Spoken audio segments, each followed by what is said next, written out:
Salut mec, j'espère que tu vas bien. Alors dans cette vidéo on va parler de l'elbow lever. Je vais te donner vraiment toutes les techniques pour que tu réussisses ton elbow lever à la fin de la vidéo ou dans 2-3 jours vraiment maximum. Je vais te donner voilà toutes les astuces, toutes les différentes grips possibles et imaginables. Celui-ci ou même celui-ci. Je vais te donner aussi voilà leurs avantages, leurs inconvénients. Et aussi tout au long de la vidéo on verra donc les possibles douleurs ou même blessures que tu peux te faire en faisant un elbow lever. Même s'il n'y en a pas beaucoup, il y en a quand même quelques-unes et il faut quand même que tu fasses attention. Moi mon but c'est vraiment que tu réussisses ton elbow lever rapidement et en toute sécurité.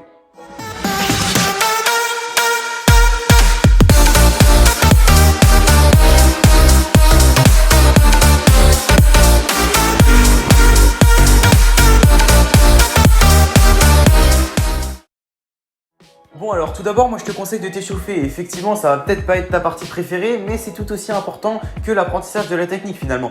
Parce que même si les risques sont minimes, autant encore les diminuer en t'échauffant. Moi pour ça je te conseille le petit échauffement que tu es en train de voir. C'est l'échauffement que j'utilise pour quand je fais des elbow levers, des semi-planches, des straddle planches, des trucs comme ça. Parce que c'est un échauffement assez complet au niveau du haut du corps.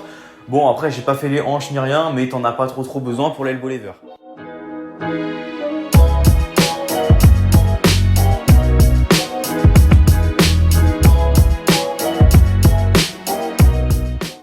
Ok les gars, donc là on rentre vraiment dans le vif du sujet, donc je vous conseille de tester en fait les positionnements des mains et les différentes progressions que je vous donne en même temps que moi pour savoir à quel niveau vous en êtes et quel positionnement de main vous devez choisir et adopter donc pour réussir votre elbow lever.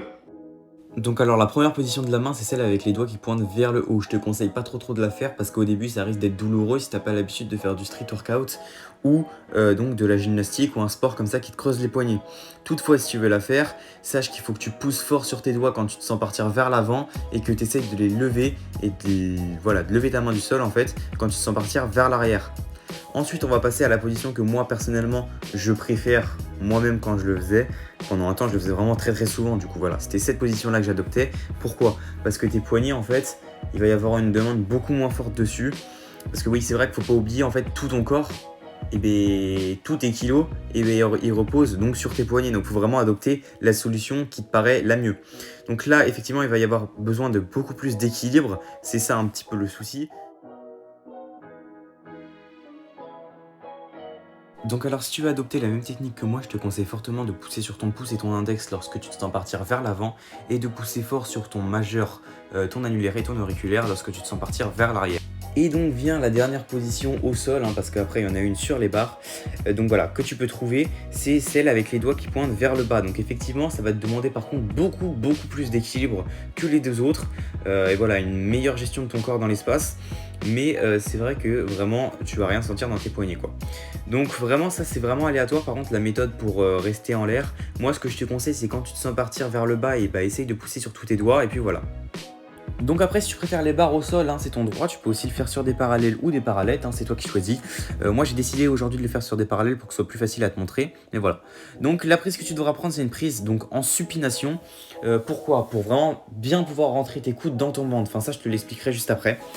Et voilà, donc c'est vraiment, en fait, cette prise-là, elle va vraiment t'alléger au niveau de, comment dire, au niveau de tes poignets. Genre vraiment, tu vas normalement rien sentir ou presque rien, ou du moins si tu ressens quelque chose, sache que si tu le fais sur le sol, tu le ressentiras forcément plus, cette petite chose que tu ressens. J'ai essayé de zoomer un petit peu pour que tu vois bien le mouvement donc, de mes poignets quand je suis sur la barre et que je fais un elbow lever. Voilà, là je fais rien, et voilà, quand je me mets en place, pour tenir droit, pour avoir l'équilibre, et bien je tourne tout simplement mes poignets sur la barre. En fait, j'essaye de faire des petites rotations pour compenser, voilà. Pour que tu y arrives bien dans ta progression, je vais te montrer un principe vraiment tout simple que tu vas comprendre extrêmement rapidement et qui va être extrêmement important. Parce que quand ton cerveau visualise la chose, ton corps arrivera à le reproduire. Donc vraiment ça va t'aider de manière exponentielle dans ta progression. À la base c'est un conseil que j'utilise plutôt pour conseiller vraiment des trucs dans la straddle planche ou voilà, mais ça peut quand même t'aider dans les elbow lever. Pour ce faire, je vais tout simplement illustrer ça avec un stylo.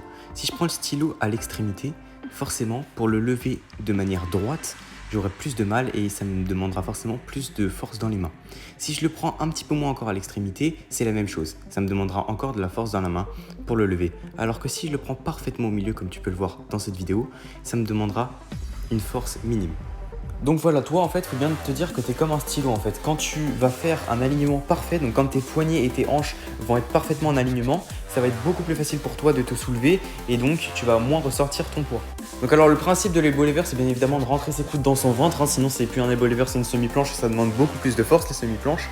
Et donc voilà, donc la technique, il faut vraiment que tu la trouves toi-même. C'est vraiment la position dans laquelle pour toi c'est plus agréable, où tu te sens le mieux. Oublie pas que plus tes coudes seront rapprochés du coup près de ton nombril, plus ce sera facile pour toi de tenir. Alors le premier exercice que je peux te donner, c'est celui-ci. Tu te mets en position d'elbow lever. Les jambes écartées ou non, tu vas voir qu'après je te montrerai l'exemple avec les jambes écartées. Tu plies un petit peu les jambes, voilà, et tu ralentis, enfin en fait tu amortis la chute avec ton menton. Donc vraiment, c'est pour ça que tu fais vraiment des toutes petites chutes. Tu essayes vraiment de jauger pour bien te lancer. Et en fait c'est vraiment un jeu avec l'équilibre pour à la fois comprendre à quoi te servent tes mains dans l'histoire, en gros sur quel doigt pousser, etc. Aussi comment tu dois te lancer, donc à quelle puissance, et voilà. La deuxième progression, c'est exactement le même exercice, mais donc comme l'autre, tu peux le faire soit en straddle, donc les jambes écartées, ou soit en full, enfin voilà, les jambes serrées. Et en fait, la petite difficulté en plus, c'est que tes pieds ne doivent pas toucher le sol. En gros, quand tu sens que tu peux plus et tout, tu te reposes sur le menton. Donc tes doigts doivent te contrôler pour que tu reviennes sur ton menton. Donc alors la progression numéro 3, elle va être relativement simple si tu as réussi les deux précédentes. C'est tout simplement un elbow lever en straddle. Donc tu tiens tout simplement le plus longtemps que tu peux et après tu recommences. En fait, il faut faire des petits max et puis voilà, au bout d'un moment, ça va vraiment devenir inné et ça va vraiment venir tout seul, quoi. Le seul problème que tu pourrais rencontrer, c'est comment te lancer en fait pour donc du coup te mettre en elbow lever. Et ça, je vais t'expliquer ça dès maintenant. Donc en fait là le truc à faire, c'est que tu dois partir debout les jambes écartées et tu dois te baisser progressivement et ça va faire tout simplement un balancier qui va donc lever tes jambes. La première fois ça va peut-être être un petit peu flippant pour toi que tes jambes volent et tout d'un coup, mais après avec le temps tu vas t'habituer, puis même si t'as pas encore confiance en la technique, et n'hésite pas à mettre un tapis ou un truc voilà, pour amortir en cas de chute sur la tête. Ensuite après la deuxième possibilité, c'est tout simplement de partir en position pompe les jambes écartées. Donc voilà, tu baisses pour tes coudes et tu fais des petits pas progressifs pour te lever. Moi ce que je considère le plus facile, c'est la première technique, même si c'est pas même si c'est la plus flippante, ça reste quand même la plus facile pour se lancer et la moins technique. Parce que là c'est quand même technique, etc. Alors que la première c'est juste physique. La progression numéro 4, et ça va être la dernière, elle consiste tout simplement à essayer de passer de straddle, donc les jambes écartées, à full, c'est-à-dire les jambes serrées. Donc en fait, tu fais un elbow lever en straddle et tu essayes de rapprocher tes jambes plus ou moins vite en fonction de ce que tu arrives. Et puis voilà quoi, quand tu sens que tu n'es plus droit, ça sert à rien d'essayer de forcer et de faire une figure pas droite, tu redescends directement. Sinon tu vas t'habituer tu vas vraiment créer de mauvaises bases et du coup ça va pas être bon. Donc je te conseille vraiment de maintenir en position que quand la figure est bonne. Et donc si tu as suivi toutes les étapes, tu devrais enfin arriver à l'étape 5.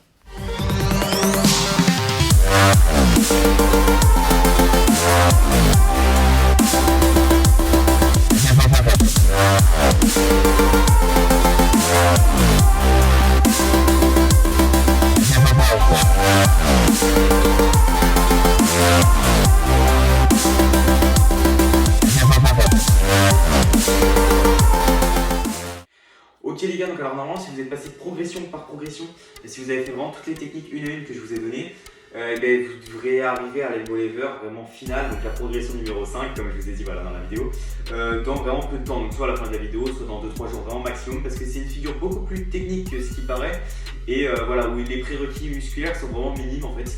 Donc voilà, donc surtout, chose très très importante, et là je les ai mis exprès pour vous montrer en plus, n'hésitez pas à mettre des bandes pour vous bander les poignets, etc. pour vraiment en prendre soin. Donc ça c'est des bandes faites exprès. Donc soit vous pouvez en acheter, ça coûte pas hyper cher, ou soit sinon vous prenez des bandes de boxe ou des trucs pour vous bander la main, soit quand vous faites l'effort, ou soit après l'effort pour vraiment que votre poignet se repose, etc. Donc si vous avez des questions, n'hésitez pas à les poser soit en commentaire ou soit ajoutez-moi sur Insta, je vous répondrai. Il y aura toutes les questions si vous avez des trucs à proposer ou voilà. Et surtout abonnez-vous parce qu'il y a du lourd qui arrive. Il y a un tuto handstand, il y a des tutos handstand push-up, donc des pompes sur les mains et tout, qui arrivent. Franchement c'est lourd là ce qui arrive. Donc franchement abonnez-vous, likez, puis partagez à vos potes si ça vous fait plaisir. Parce que nous en tout cas ça nous permet d'avoir plus de visibilité et tout. Et puis voilà. Donc bref, allez salut les gars, à la prochaine.